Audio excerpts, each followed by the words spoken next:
host, KO. All right, listen, we got an amazing young lady on our show today. And I just had the privilege and honor of talking to her and getting to know her a little bit. And listen, everybody knows us. Everybody who follows us, they know we do mental health, substance use, anything related to healthcare, mental health, anything of that sort. So we always start our shows off with a disclaimer. If you are triggered at all by anything that we talk about, anything that you hear, see, or what have you, please seek help immediately. Call your psychiatrist, your psychologist, your therapist. Go to a local emergency department, crisis center, whatever's around you, whatever help you need. Utilize your resources. And that's our disclaimer. Since we got that part out of the way, let's jump into why we're here, right? um, I am not an expert in certain things. I consider myself to be an expert in substance use disorders, and that's really about it, right? Because I have a supervisor certification in that. I have a state license in that, and I've been doing that. I've been practicing substance use for about since 2019. Actually, for the last 13 years, but professionally since 2019. And I'd have to say, the more I work in the healthcare, the more I learn, one day at a time. And that's what I'm grateful for this young lady today. And I don't want to tell her story by any means. I don't want to, breach her anonymity, confidentiality. I want her to bring it to you because I am humbled by people like her. People like her is what motivate me to keep growing in this field and then to keep asking questions and to keep reading the research and learning. So, with that being said, Miss Trisha Copeland, how are you doing, ma'am? Tell us I'm good. about How are where you? you're calling in from, and yeah, let's get it started from there. Yeah, so I now live outside of Denver, Colorado. We're having a little bit of a smoky day here. We have some dry weather and wildfires in the area, so that's always a little bit tense, but otherwise good for a Friday. Sweet, sweet. Yeah, Colorado is very beautiful. I loved it. When I left, I was about 20 minutes north of Salt Lake City in October, and I was leaving my friend and her husband's house. The way I drove was straight through the canyons, right into. I mean, it was absolutely the most beautiful drive I've ever seen in this country. Was driving that way from that part of Utah straight through Colorado. It was absolutely gorgeous. Yeah, the landscape is amazing. Yeah, absolutely. Now we are here today to talk about mental health, of course, right? And you got a history of anorexia, correct? Correct, yes. All right. And how long did you struggle with that? I'm curious. I struggle with it probably longer than I would like to admit, or at least trying to, or actively trying to stay thin. It probably started in high school and things that just little things that I would do. I would skip lunch at school and um, things, just when I first started realizing that, hey, I'd rather look a certain way. I'd rather be thinner than not. And um, but then I really, I guess, got actively into my disease in college. I was a sophomore in college, so I was 20 years old, and this was 19, 20 years old.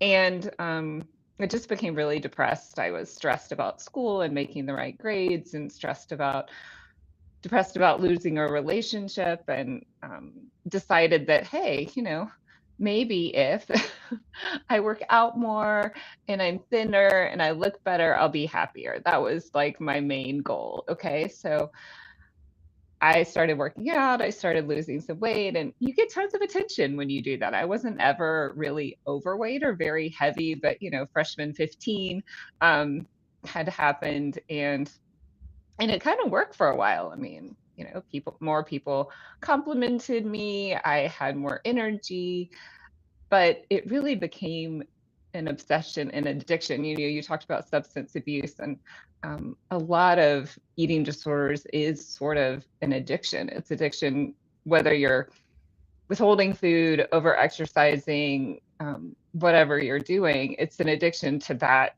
activity or that mindset. And your mind kind of rearranges itself and tells you that you need to do XYZ to avoid, whatever's going on with you, whatever you are trying to like not think about in your life. Um, so I very quickly lost a lot of weight. And so within 6 months, I was down 35 pounds and very much sicker. Like looking back, and especially as a parent and having kids, like my friends' kids struggle with eating disorders, seeing how actually very sick I was is kind of scary because I think when you're in it, you yourself don't really realize that you have blinders and you don't see yourself honestly. And so yeah, really scary and really tough, and I almost died before I was willing to ask someone or let somebody help me. Wow. And that's sad. And as you were talking, I had a thought process. I heard a speaker years ago, and he talked about, and of course, he was substance use, and he spoke about, how he ended up, when he was younger. I think he was the oldest of like however many siblings he had, so he stopped getting all the attention, right? And he said that his next thought process was good breath or bad breath, any breath is better than none at all. And so, of course, he went from getting the good breath to down a road that he would stay on for the next couple of decades. And he, ended up serving quite a bit of time in prison. But it's that good breath or bad breath, regardless of, as you said, that it's attention. It's going to bring attention, regardless of, right? And so, as you were sharing that, it really made me think about what he was saying. And then you also share something too, and I appreciate you sharing that. I've read some research that did say there was a lot of overlap between eating disorders and substance use disorders. I'm not an expert in eating disorders, but is there? I would like to kind of ask you a question there, if you don't mind. Is there what else can you share through your experience? Would you say that this was an addiction? I think the brain chemistry sometimes is a lot very similar. I mean, especially if the exercise component can bring out endorphins and you kind of get a high, especially I think for anorexia, you kind of get a high from telling yourself that you can do something that other people can't do. Like a lot of people struggle with weight and trying to lose weight. Oh, but I can do that. I know how to do that. And so you pump yourself up. Like, I mean, as sick as that sounds, you pump yourself up. And I convinced myself that I was doing something great because other people struggled with this and I could do it. So I got a lot of, I didn't share that with anybody else publicly, but in my own mind, I was popping myself up and giving myself kudos because and I think maybe when you're in that state of not having enough or your body's not getting enough, it's also saying, hey, I need more. And it's kind of, you're getting those adrenaline rushes of your body trying to either burn your own fat or, trying to get the calories it needs from to just exist from wherever it needs. So you kind of get on these endorphin highs. And I think that's why it seems like it's sort of addiction drug related because your brain chemistry changes in that way when you're doing these activities. Yeah, and it makes sense. It really makes sense because if you think about the way that the the physiological changes, the chemical changes, all of that, And when people use it's this feeling of feel good, right? Like I feel good, I feel great, regardless of the drug, right? And then, as you said, as you're doing these things, right, it's this feeling that people get. I feel good. I feel better about self because I'm this much, or what have you. Do you? I have to ask because you are a woman, right?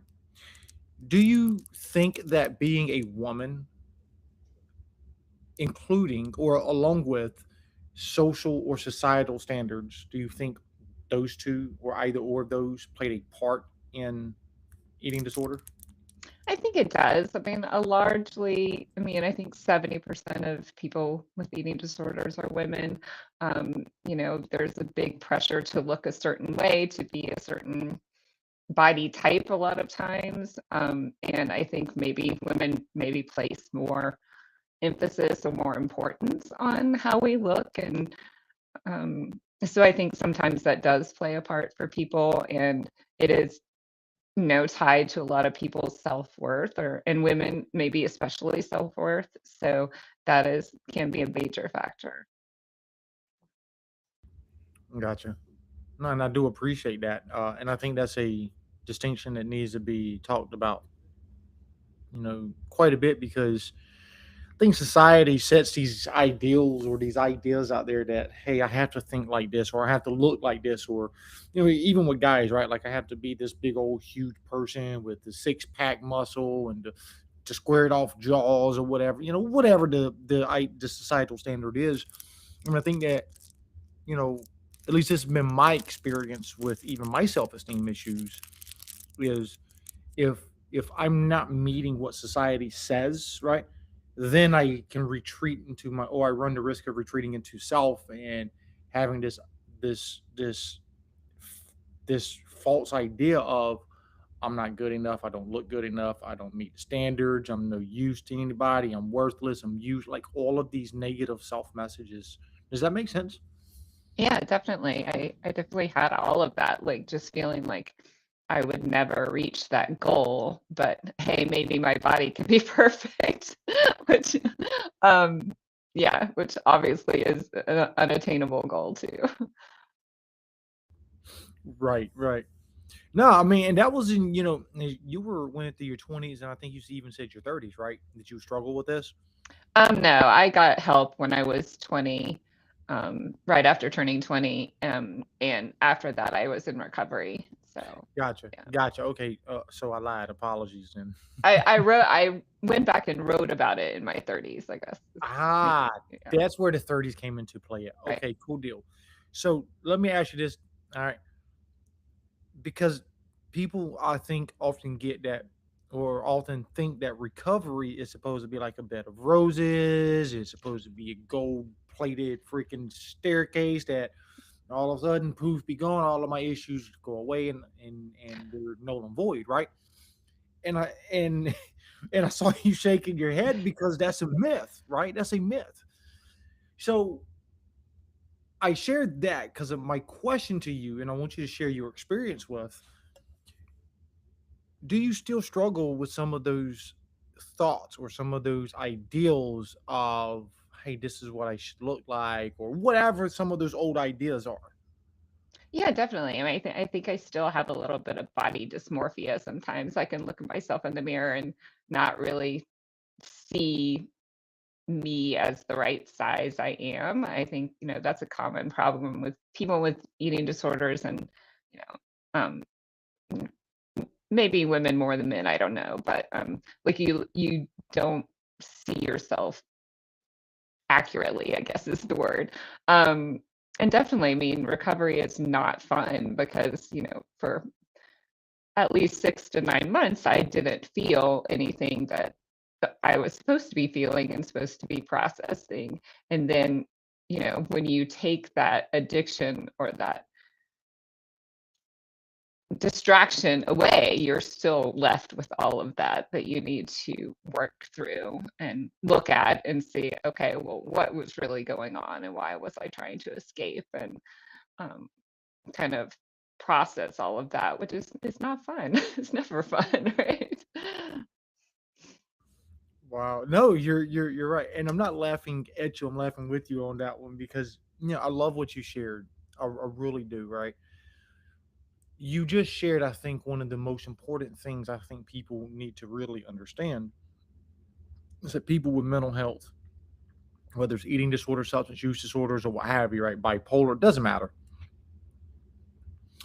I can get on a plane and you can get on a plane right now. We can travel and fly to Egypt. We can fly to Canada, Mexico, China, Japan, Taiwan, California, Hawaii. Doesn't matter. You pick a country, we'll fly, right? The thing that's going to be, here's the reality behind mental health and substance use, right? When we get off that plane, we're going to be there. I carry me everywhere I go. I can lay the drugs down. I can lay the alcohol down. I can, stop, with the eating habits, right? That's not the issue. The issue is exactly, I think, exactly what you just shared. I still have me I have to deal with. I have to deal with whatever's driving this bus over here. Yeah, that's sometimes not fun and not easy to kind of face like the reasons behind. I mean, with what you needed to, and that can take a long time. It can take, you know, brutal honesty and lots of self-reflection and um, lots of coping and lots of support too. Absolutely. Absolutely. So I do have to ask him because you talked about, when you had to deal with all that stuff, you used the phrase, I have to deal with all that stuff. And typically, when we hear that in substance use or in recovery from substance use, we typically hear trauma, trauma this, trauma that, this, that, and the third, right? A lot of it's related to trauma. Was any of your stuff related to trauma from however long ago? Was that There was some there, yeah. I'd had some issues with two different, and I think looking back, it was funny. It took me 20 years, I think, to unpeel like the triggering thing. I had a relationship with a guy I was dating that he got drunk and he trapped me in a room for like 4 hours, wouldn't let me leave. And it was after that that I got severely depressed and then decided, hey, I need to be thin and that would cure me. But then, like, it wasn't until 20 years later that I was like, wait, what? That I figured out that was a trigger, number one. And number two, that I figured out that that had triggered this previous memory of something I'd had, with someone in my family attacking me. And like, I just kind of brushed it under the rug. My family brushed it under the rug. They were just like, "You just need to forgive this person and it'll be fine." And I was like, 20 years later, I was like, wait a minute, this is like triggered this whole cascade of, just needing to escape that feeling like, not safe, number one. And number two, that somehow it was my fault and I needed to just get over it. And number three, the person never coming back and saying, "Oh, I'm really sorry, that wasn't okay." And yeah, so all of that covered up with, 5 or 10 years of whatever else. Um, and just, I was first kid in my family, thought I always needed to get the perfect grades. So none of this was adding up to how I thought I should look or be or feel or act. Um, so yeah, there was a lot there to kind of uncover and unwind and decide that, oh, I don't have to be perfect and I don't have to look a certain way. And really what is going to connect me with people is being imperfect, really, because everybody walked around with a smile on our faces, what would we talk about next? right? No, I mean, absolutely. And I'm not surprised by what you just shared because I've seen it too often, too many times to count. And especially with women, more so with women versus men. And you said that you were trapped inside of a room, like he held you, or like. And folks, like for anybody who's listening or watching, okay, I want you to hear me out. And I think Miss Trisha would agree with this. That's a very similar thing, if not the same thing, as a form of human trafficking, forced or coerced into doing things and to being somewhere that I don't want to be. Right? That level of trauma is very prominent, and a lot of it with women more so than men. And so when people share this with you, please do not think that people are lying. Like, it is not a complete no, no, no, no. This is very real. So, but please continue. Like, it is sad. It is really sad. How long did you have to endure that for? Well, I probably, yeah, he got drunk and he decided that I was putting on makeup. I was in the bathroom. I was putting on makeup because we were with a big group and going out, and he decided that I was trying to put on makeup so I'd look better to attract some other attention of other men or something. And then he decided I wasn't going to be able to go out with them. And so he came into the bathroom, he locked us in there, and my friends didn't even do anything. That was the worst part. Like, I mean, they just let him keep me in there. We were in there like 4 hours, and I he finally fell asleep, and that was the only way I got out. So, um, yeah, it was really, and he was being very aggressive, and um, so yeah, it was not fun. And I think you just go into that place in yourself with, I'm just going to survive this next 1 minute until I can get out, and that's really all you're thinking about. So. No, no, and I've heard too many accounts, whether it will be 4 hours of being in that situation, 2 days, a week, 2 weeks, 6 months, or what have you.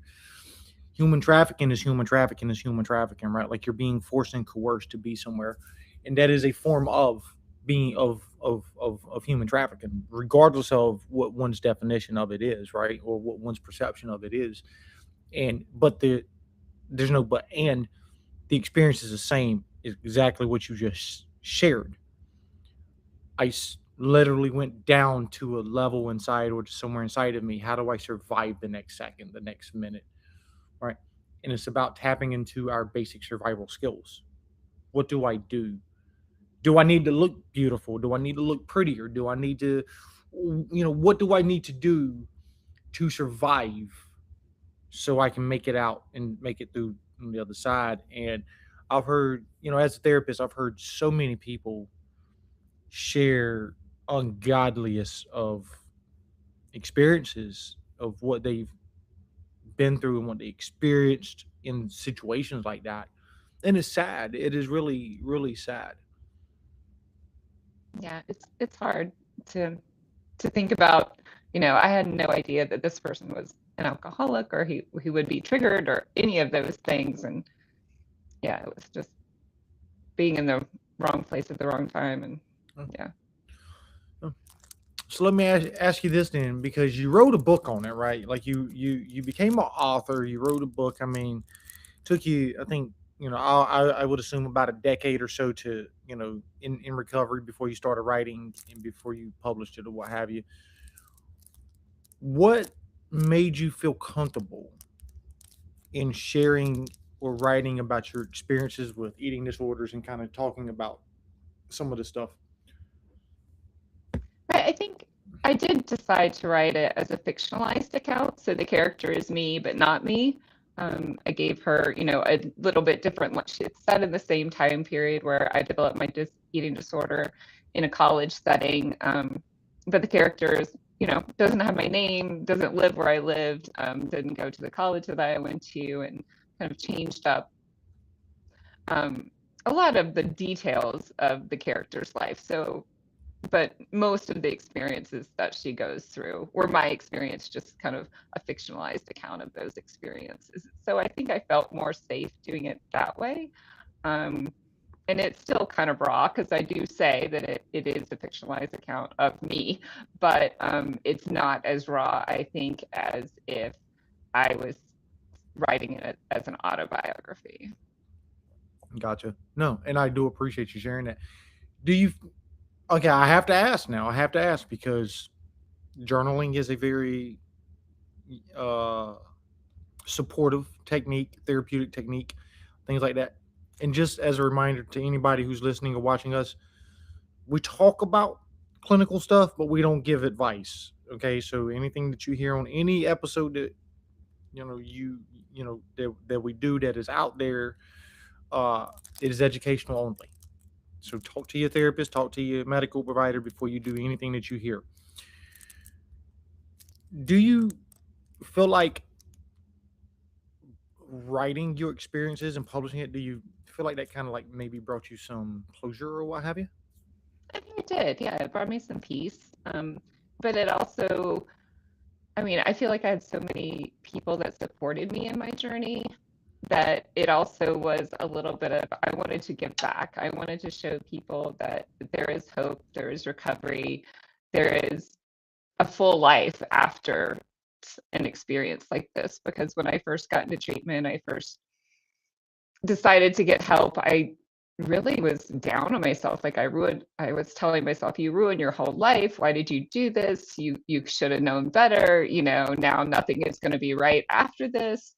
I mean, I had to leave school. I didn't have any more money for college. I had to go to work. And I mean, not that that's the worst thing ever, because it's not.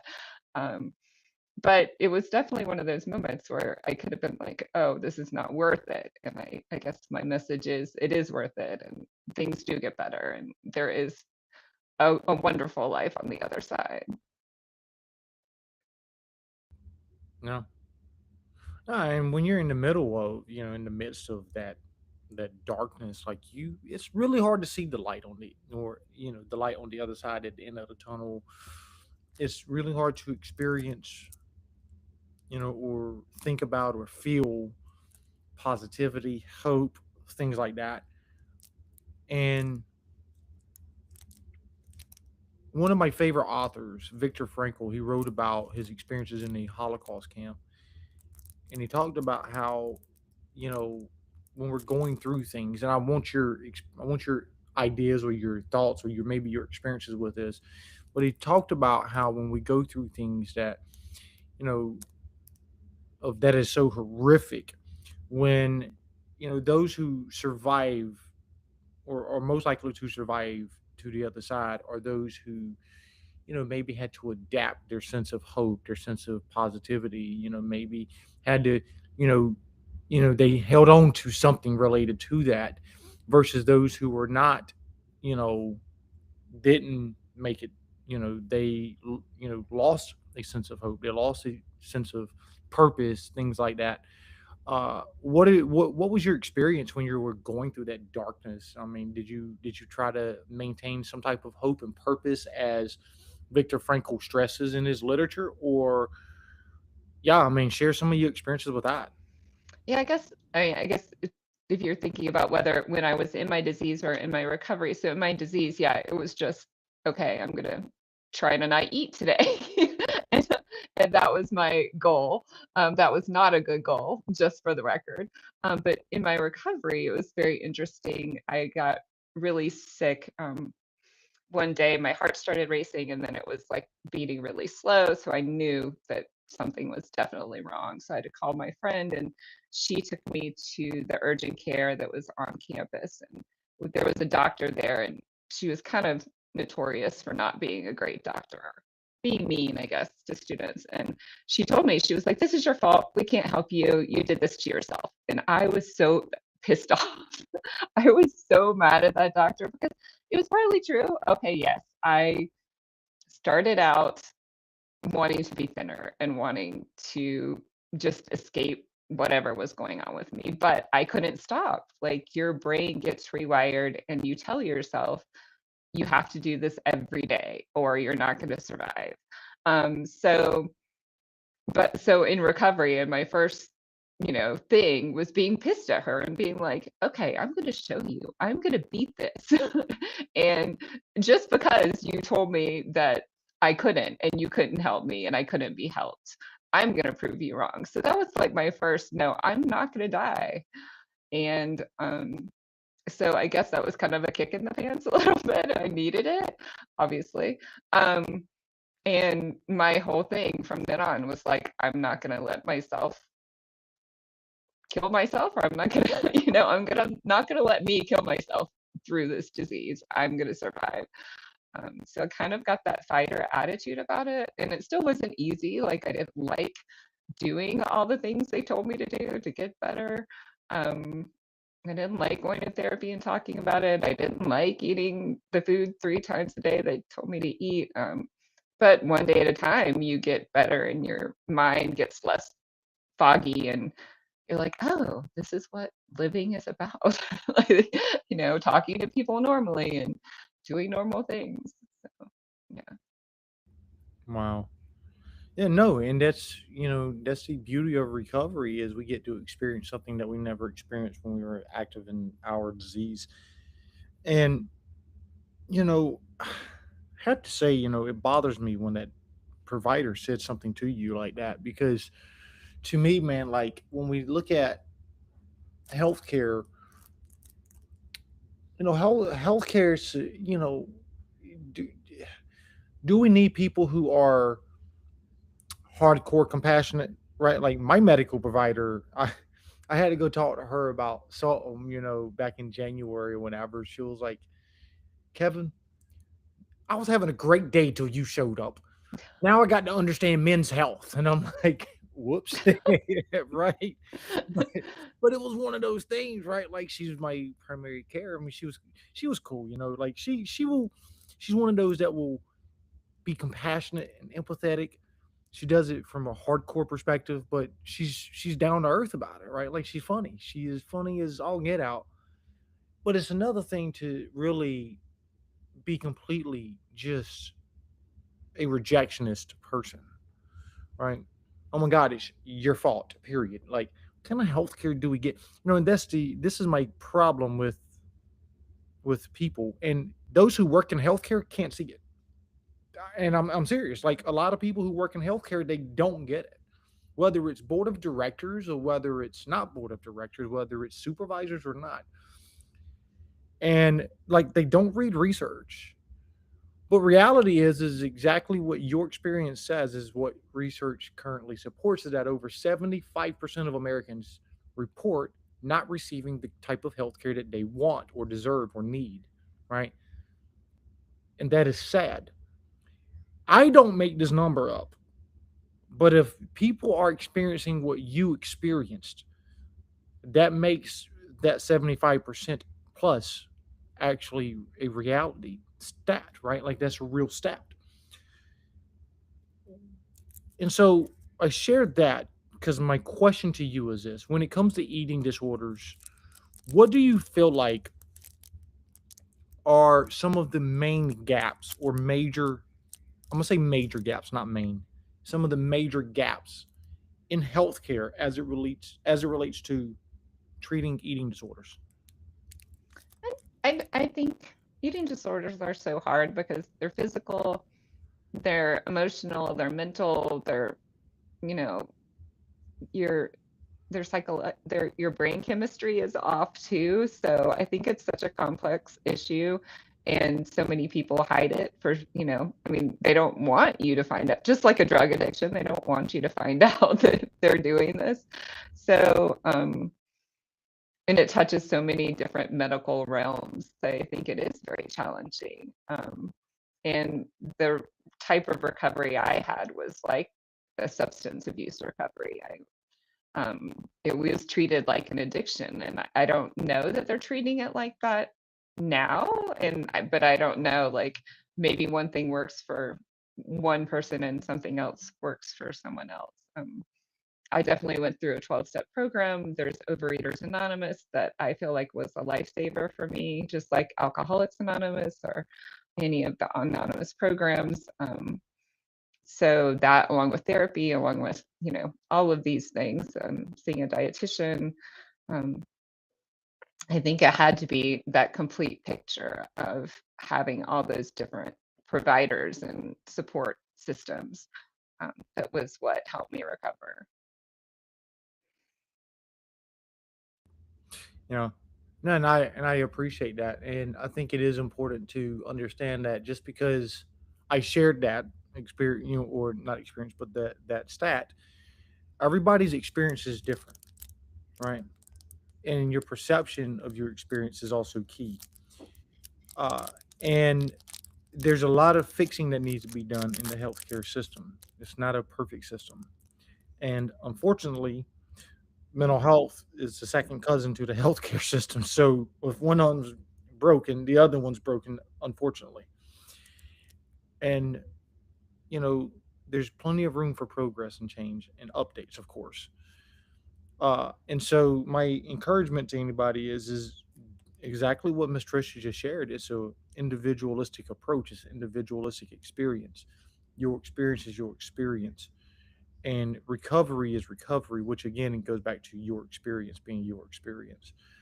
Um, so let me ask you this then. What do you feel like was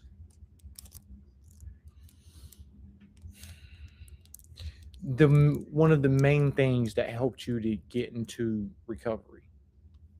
I'm curious about that. Well, it's almost dying. Yeah, I mean, I knew that I needed help and I knew that I couldn't just help myself, but I still wasn't willing to say to anyone, "Hey, I can't do this." I can't physically or mentally make myself eat healthy. I just couldn't do it. Um, and I wasn't ready to say that until I almost died. And then I was like, "Okay, I'm really not gonna die. I really don't wanna die." And I don't I don't know if I didn't know that before then, or I just yeah, I mean, and for a lot of people, unfortunately, it does take that big moment of when, your all your chips are down and you're not gonna make it, that you're like, "Oh, wait, no, I think I don't wanna die now." Um, so yeah, I if that hadn't happened, I don't know how much longer my body could have sustained itself. It wasn't sustaining itself at all. So Mm. No, I appreciate you sharing that. I do have to ask you, okay, because a lot of people, there's a huge relationship between mental health and suicide, or suicidal attempts, suicidal ideations, things like that. When you were active in your disease, and maybe even including in recovery, especially more probably so early recovery, did you ever struggle with self harm? I didn't. I mean, I think what I was doing was a slow form of self-harm, but I didn't ever, do anything drastic as far as self-harm. Like, eating disorders are definitely self-harm. It's just a slower. So, yeah. I appreciate you sharing that. So what are some of all right? So you've published your book, right?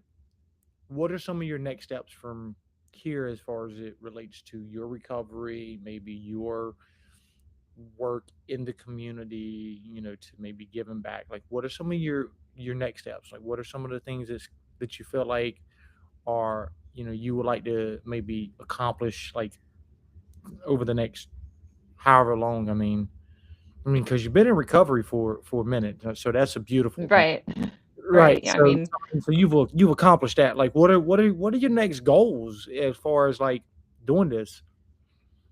right. Well, I have my series is the Being Me series. It's a 4-book series about Amanda is the character's name, her experience with anorexia and overcoming anorexia and her recovery.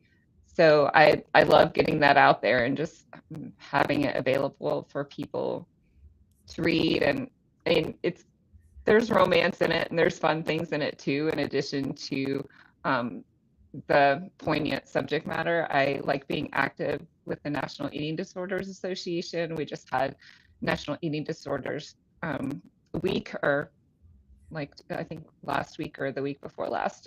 So I'm always posting on social media of how you can help people if you think they're struggling. and how you can be active in your community and with health care needs within your community or, on a bigger level. So yeah, I just put myself out there and coming on shows like this.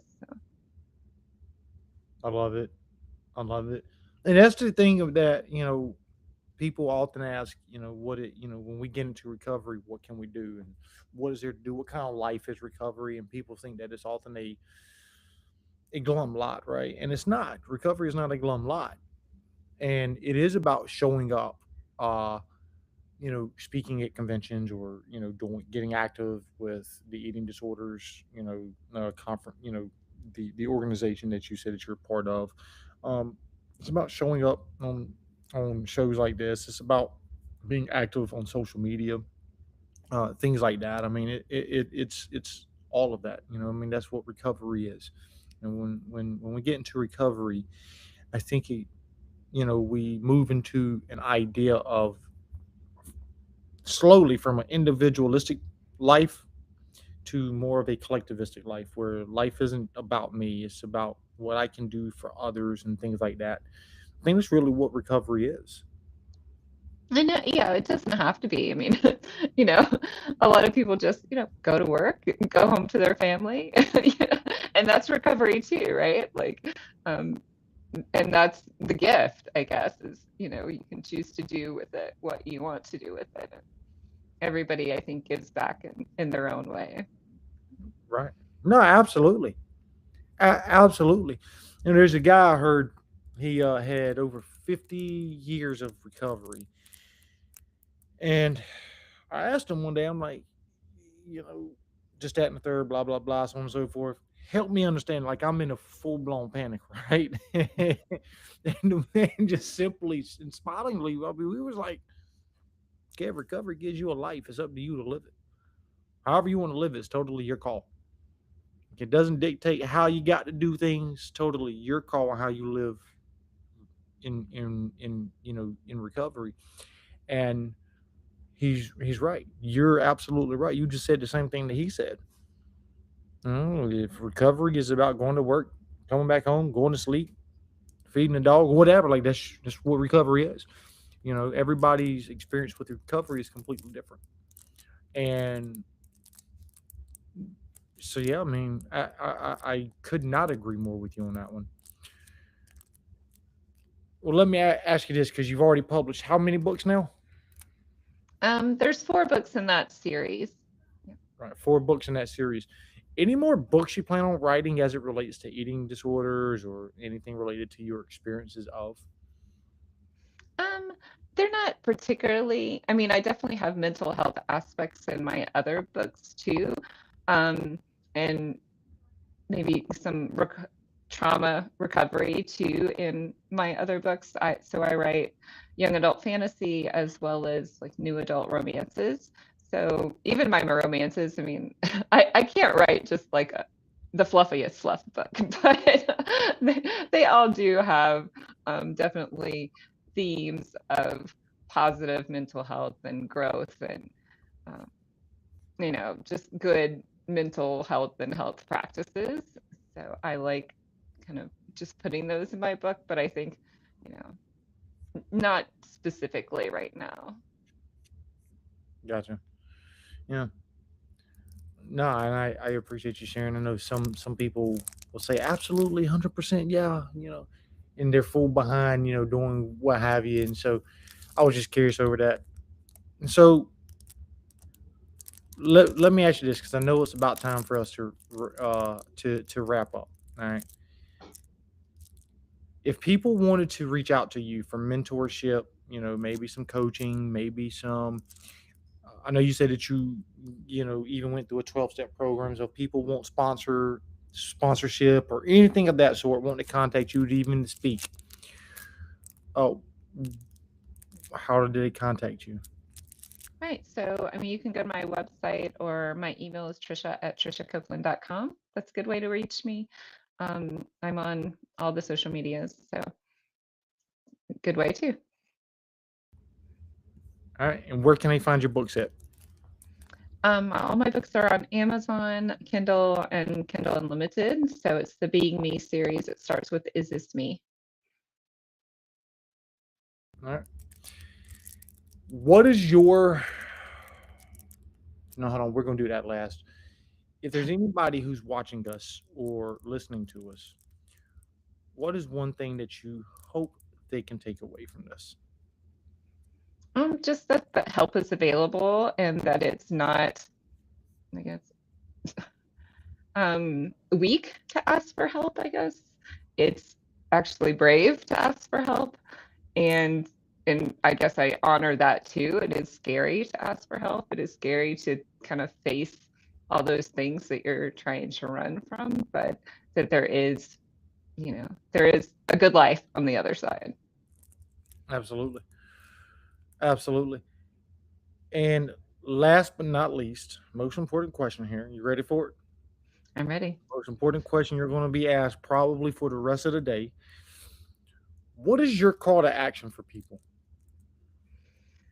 Um, Probably just to be honest with yourself and be honest, I mean, that's a hard thing to do sometimes, right? And not only with yourself, but to ask for the help you need. And again, goes back to the courage thing. Yeah. Courage is very important. Very important. And that you're worth it. You're worth being brave for. Oh, I love that. I love that you wrapped it up with that. Know your value is what I heard. Know your worth, know your value, and don't settle for less. Yeah. That is so powerful. So, okay, well, listen. Before we wrap up, I have to ask him. Okay, I have to ask because you closed it off with that. When did you know or come to realize your worth? Probably when that lady the doctor was telling me it was my fault and that she couldn't help me. And I was like, okay, well, I'm gonna help myself. Like, gosh darn it. Yeah, like I was just like, well, wait a minute. Like, okay, well, if I did this to myself, I mean, I do need to ask for help from other people, but I am going to, and I am worth doing that because I think a little bit inside what she said, I think I heard a little bit like, well, you're not worth me helping. Maybe that's what I heard in a little bit. And I was like, wait a minute, I am. And that was mean. So I'm gonna yeah.